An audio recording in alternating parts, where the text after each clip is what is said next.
有人称我为大自然，也有人叫我大自然母亲。我已经度过了45亿年，是你们人类存在时间的22500倍。我不需要人类，人类却离不开我。是的，你们的未来取决于我。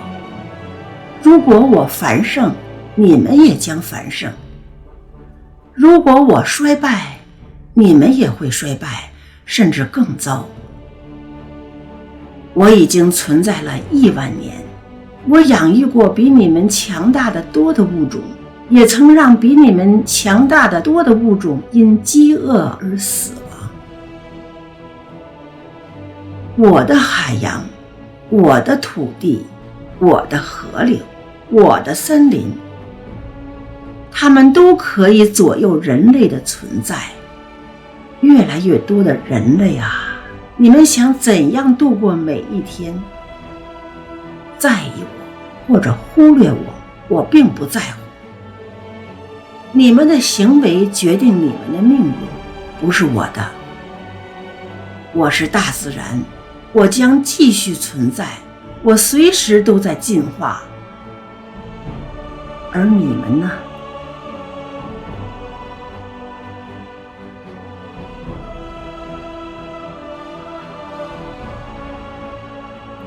我是土地，我在高山上、山谷中、农场里果园间，没有我，人类无法生存，而你们却把我看得一文不值。你们可曾意识到，我就好像这地球的皮肤，只有薄薄的一层，我也是有生命的。你们的食物能够生长，全靠我提供丰富的营养。但是我被你们过度利用、过度开发，被侮辱、被损害，就是因为你们，我只剩下不及100年前1半的厚度。你们注意到了吗？我正在逐渐化为一片荒芜。或许你们能够对我多一些尊重吧。我猜你们不想饿肚子，对吧？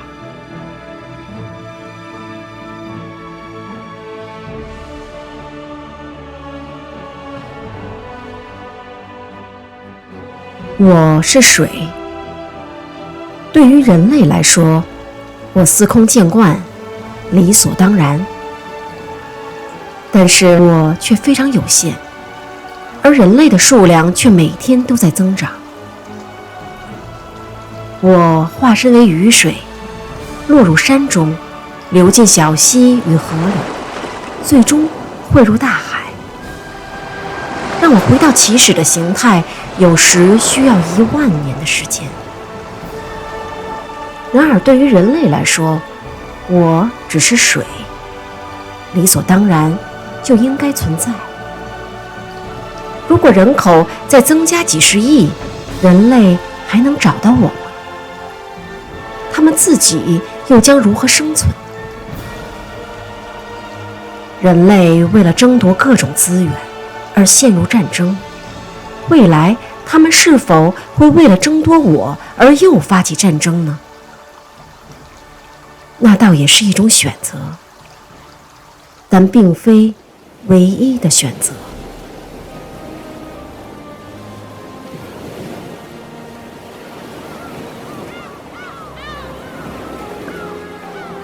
我是海洋，我是水，我覆盖了大部分地球，我创造了它。每一条河，每一朵云，每一滴雨，都将回到我的怀抱。地球上所有的生物都将离开我，所有的生命都来自于我。那么人类呢？你们也不例外。我什么都不欠你们，我一直在付出，而你们一直在获取，从来如此。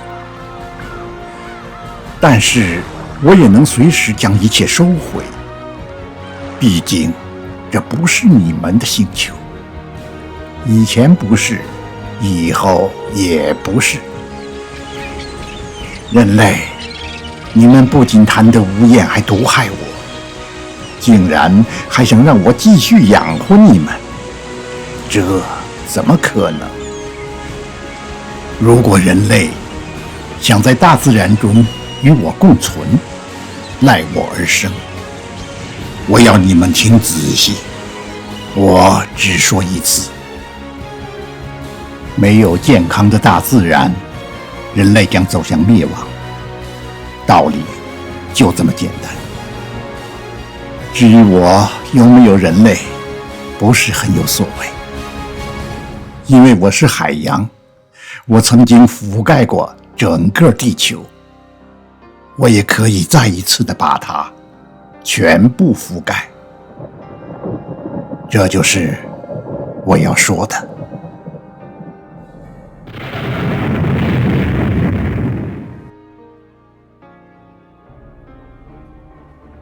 我是花，人们常说我很美。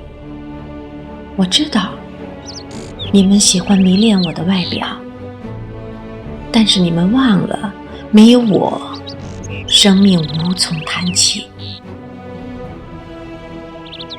想想看，谁在哺育你们？是我。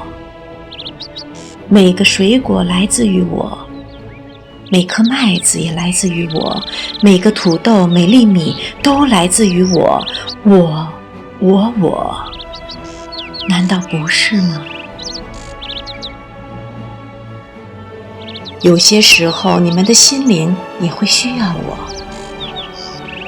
当你无法表达爱的时候，我可以轻而易举地帮你说出对不起，还有我爱你。那些不朽的创作，我更是你们灵魂的源泉。可惜，即便如此，你们仍然低估了一朵花，美丽的小花。有没有人告诉过你，我没了，你们也就没了？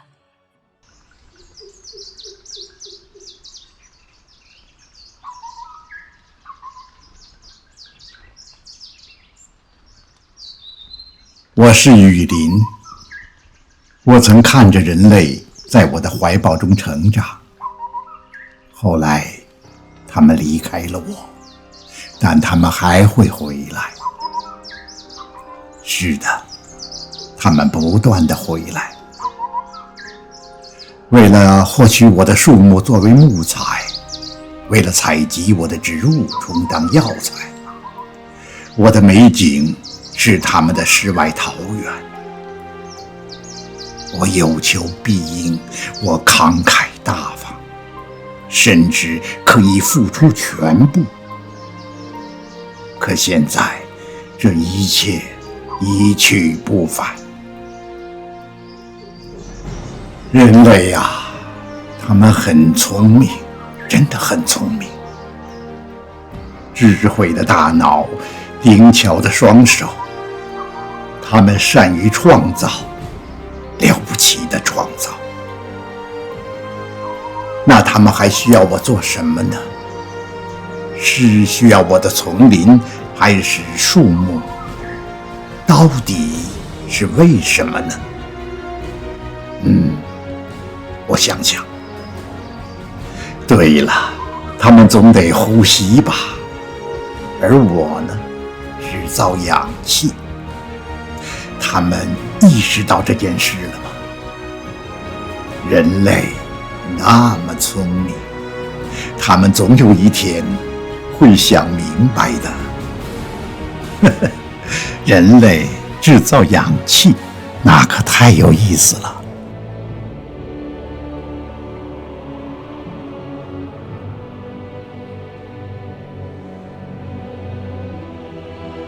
我是红木。红木爷爷，你怎么什么都知道？那当然，孩子啊，我已经活了很久很久，可以说我们是这个世界上最古老的生物了。我大概什么都见过。真的？比如呢？比如气候吧，各种各样的。也见过好多动物吗？当然了，最早的时候就是些昆虫和蜘蛛，后来就有了兔子和熊，天上还飞来了鸟，落在了我的肩膀上。再后来，人类一出现，一切就乱了套。为什么？人类都做了什么？他们使野生动物失去了家园，让江河变脏了，把我们变成他们的木材。他们把一切归为己有，肆无忌惮的，就好像他们还有一个地球一样。他们为什么要这样？他们不懂的后果吗？我也不知道。如果他们继续这样下去，不懂得保护大自然，那么也许等不到你长大。